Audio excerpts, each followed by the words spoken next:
So I bought a used 2014 Toyota Prius white, and I actually paid $9,000 for this car. I ended up selling it like a year and a half later for $8,000. After seller's fees, I basically got to pocket around $7,500. So I lost around $1,500 plus more that I'll talk about in this video. But the overall goal is this, guys. Why am I opening this video up telling you how I lost money, how I made mistakes? Because if I made mistakes, if I lost money, there's a lot of things you can learn from it to avoid it in the future. And guess what?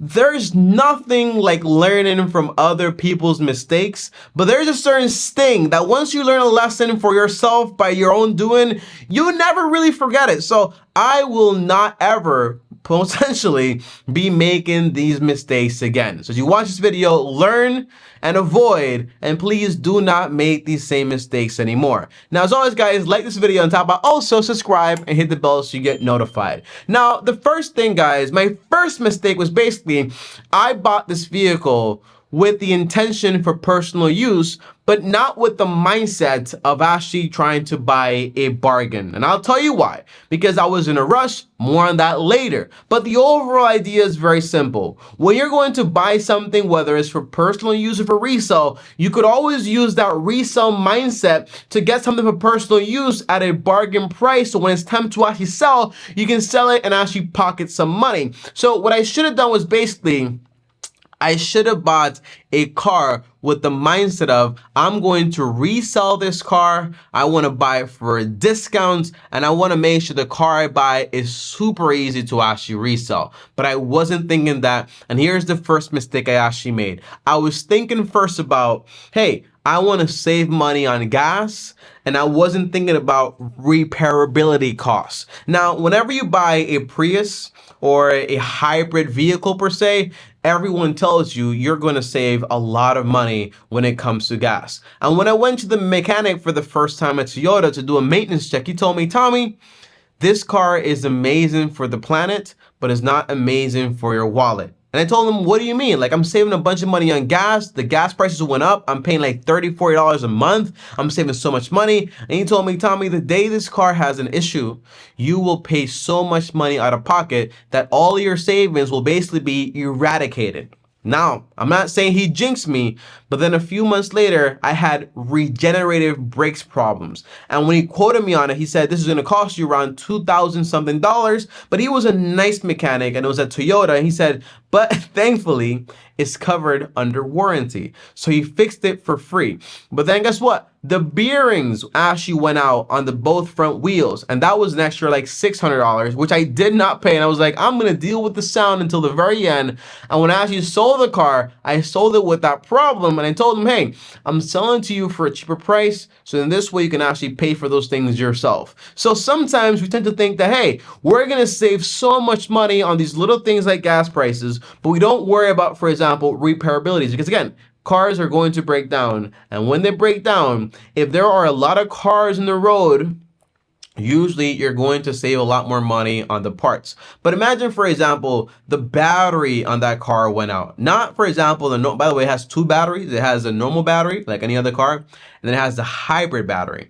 So if the hybrid battery had gone out, that would have easily been $3,000, $5,000. All of my savings gone. Eradicated. So, and even for example, normal batteries, you can basically buy a battery for like $80, $100, $120. No, those batteries, because they have, for example, something special about them, like a draining system, they're like almost $300. Okay, so everything is more expensive when it comes to these hybrid vehicles with technology. You might save money on a day-to-day basis with gas, but when things break down, you will end up paying for it. So if you're not buying a hybrid vehicle, just make sure the vehicle you actually buy doesn't have that much technology to the point where when things break, it's going to cost you so much money. So the less tech, that's what I've learned, the less tech, the better off your pocket is going to be.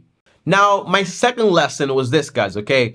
You really want to ignore brands and focus on value per dollar. Now, I'm not saying that brands don't carry authority. Like when I'm buying a car, of course I want to buy a Toyota, Honda, Mazda, Lexus. I know these cars are built to actually last, like Acuras, right?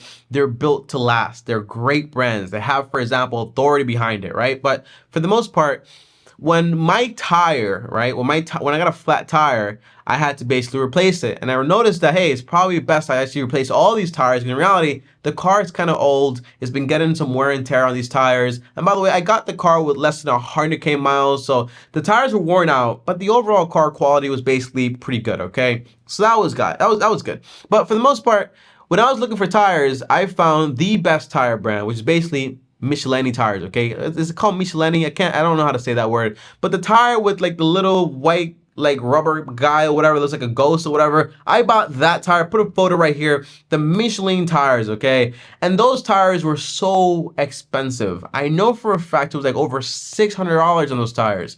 And then my friend tells me, hey Tommy, it's time for me to replace tires. I tell him you should get these tires, they're very good. And he tells me, are you nuts? I can buy used tires.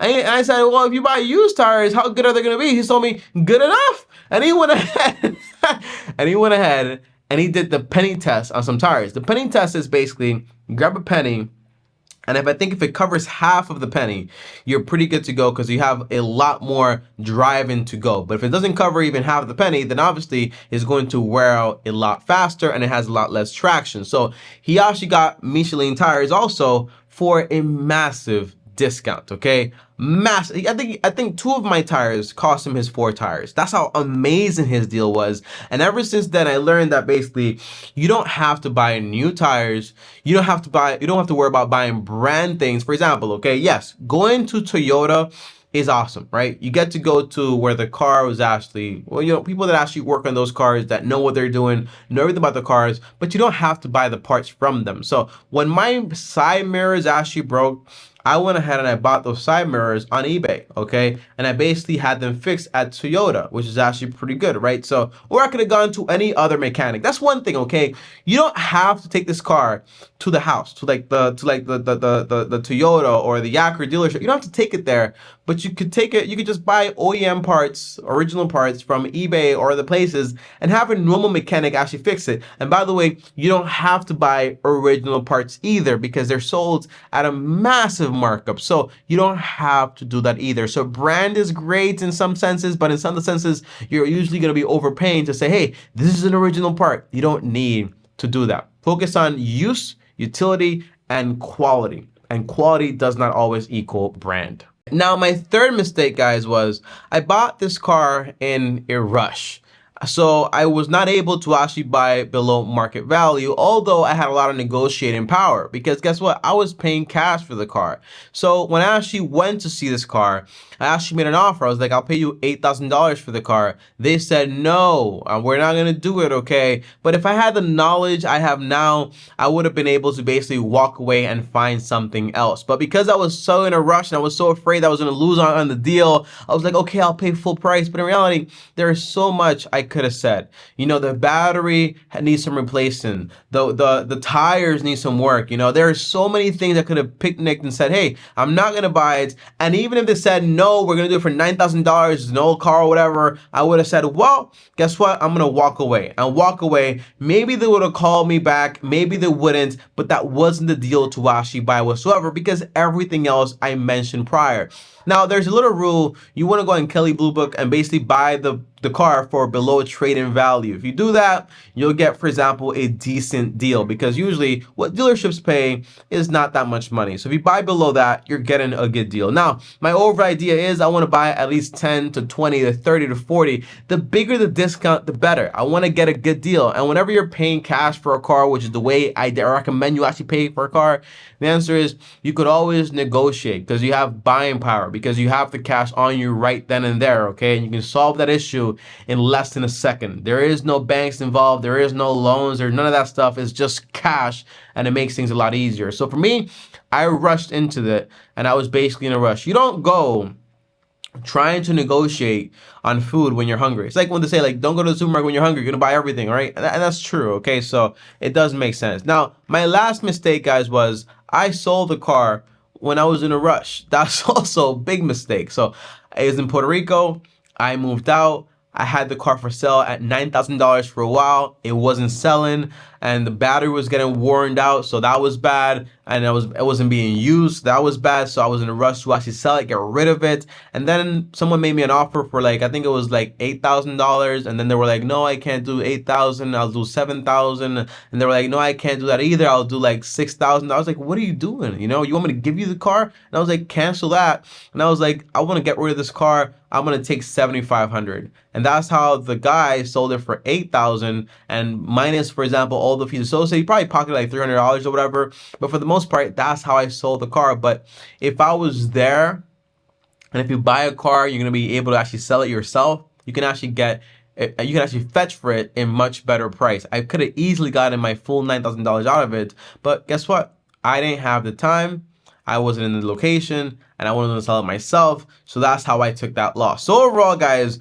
when you put all these things together, it spells out travesty. It spells out mistakes all over the place. So overall, focus on buying a car you can resell easily, that doesn't take a lot of complications like having a hybrid system. Now in the future, it'll be cheaper, but right now it's not that cheap. Number two, don't rush into something. Buy below market value. Also, when you're selling, be patient to be able to sell for a profit. And when you're buying the car, make sure you buy it as if you were actually going to resell it. That's my advice. That's what I learned. And my next car purchase, which I don't know when it'll actually be, maybe like in a year or in 2 years, maybe in a few months, who knows, you know. But my next car, I want to make sure I get a used car, 3 to 5 years old. I'm not gonna get a hybrid vehicle whatsoever. I'm gonna get a Toyota or a Honda. I want to buy it below 10 to 20% market value. I'm gonna search out there, and I'm gonna find things to actually be like, hey, I want to negotiate on this because this is not that good and that's not that good, right? So there's always negotiations you can actually do. Okay, that's the idea. And when I have the car, I'll ride it around and almost until the wheels fall off or until it makes sense to actually sell it. That's the idea. Guys, thanks for watching. Like, subscribe, hit the bell so you're notified, and comment down below your favorite car brand so I know you made it all the way to the end of the video. For me, it's probably Lexus, man. I love Lexus, which is made by Toyota. So yeah. All right, up here is my face. Over here is my another video. As always, Long Term Team officially out.